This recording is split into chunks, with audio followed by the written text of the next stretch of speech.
welcome to this HSJ Roundtable.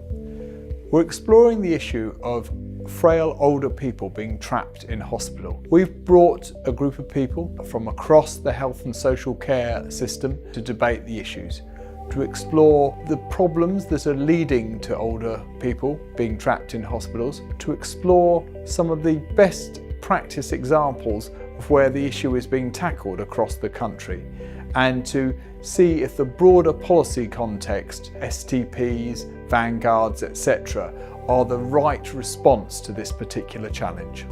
There will be a point in your care, the history of your life or your illness, where you will need to go to the acute sector. And I have to say, I'm not anti the acute sector. I have stood in an A&E department at midnight watching the ambulances roll in with elderly patients, and there is no way you're going to turn the ambulances around and send them home. But hospitals are not the best place for them to be, and we should be trying to catch them earlier. So it's that pre-hospital piece that I think we've got to get right.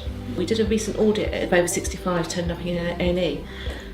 A staggeringly small proportion of those that actually had any input or any contact with any community services or primary care services in the week before they turned up at A&E. I think we need to find ways to get the services to them before they actually get to A&E. We know that we don't have adequate capacity within community services, whether that be health or social care, to actually provide people with what they need in a timely way when they begin to deteriorate, to become frailer, to have problems, to actually prevent some admissions. We need to be looking much more carefully at what we can do to support frail older people in the community and help them not end up in crisis and in hospital. I think really important factors in improving practice in helping people not to get trapped in hospital fall into two categories. So those things we can do to help older people, especially the frailer older person, not go into hospital if there could be an alternative pathway for them.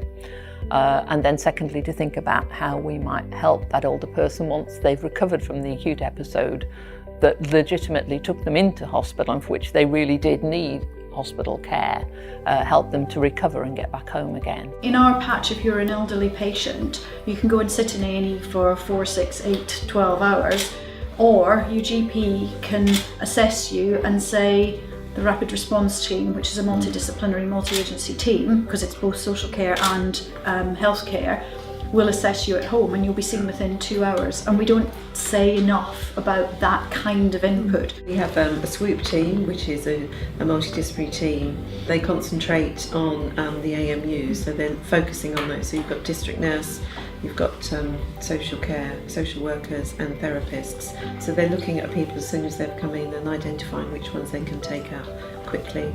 But there's a rapid response team that covers A&E as well as people in their own home, and that again is multidisciplinary. So that's doing prevention work into intermediate care beds or putting packages of care in at home. There are lots of examples of very good practice going on.